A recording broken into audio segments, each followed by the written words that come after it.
In tonight's Technology Insider, fining Cox Cable. For the first time ever, the Federal Communications Commission has slapped a nearly $600,000 fine on the company for getting hacked. Is this a glimpse into the future of cracking down on cybersecurity? Joining me tonight with more is Brian Fung, technology reporter at The Washington Post. Brian, in 2014, Cox Cable was breached by a hacker known as Evil Geordie. What happened and how many people were affected? Well, as many as 61 people were affected from the company, although the FCC notes that many more people could have had their information manipulated or looked at due to the way that Evil Geordie actually managed to access their information. Now, the FCC is fining Cox Communications because in what is being called the first ever data security case against a cable company by the FCC. And this is a really big deal because it could signal a big push by the FCC into regulating data security cases more often. All right, which brings me to my next question. That fine is for $595,000. Is it a sign of the future? Why did the FCC get involved and what could happen next?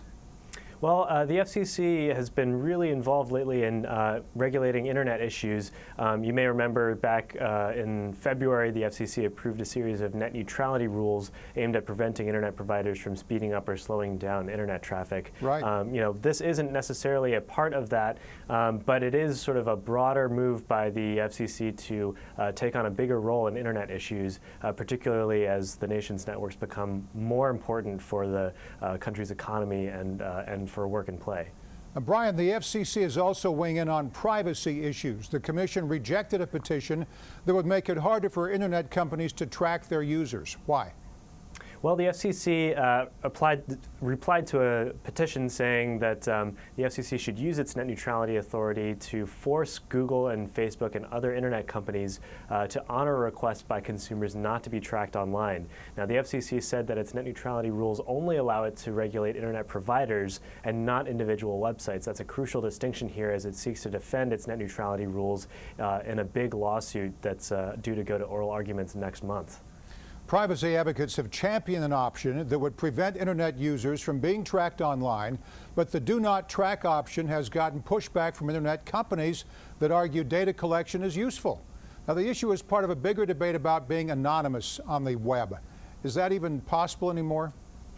Well, to understand what we're talking about here, this do not track setting would basically be a button that you could click in your browser settings that would tell websites as you browse the web, hey, don't track me. But even as that debate has moved forward, other technologies have come along that allow internet companies to track you in other ways that don't require the use of so-called cookies that do not track would target. So, at this point, with companies using more and more data to make money, it's privacy is something that online consumers realize is probably going to be eroding over time as opposed to increasing. So we may have all of these seen these in our settings from Mozilla Firefox, Safari, and other web browsers about the do not track me. Are you saying that companies just go around that anyway and find other ways to track?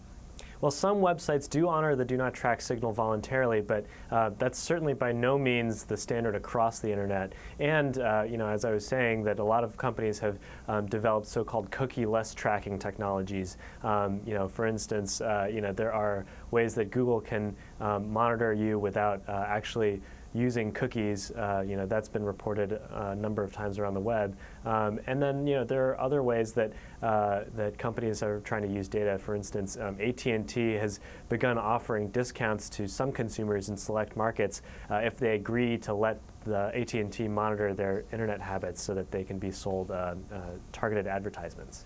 Now let's talk about wireless spectrum. Senate lawmakers are making a push to put more of it in the private sector. Why is that and what's likely to happen?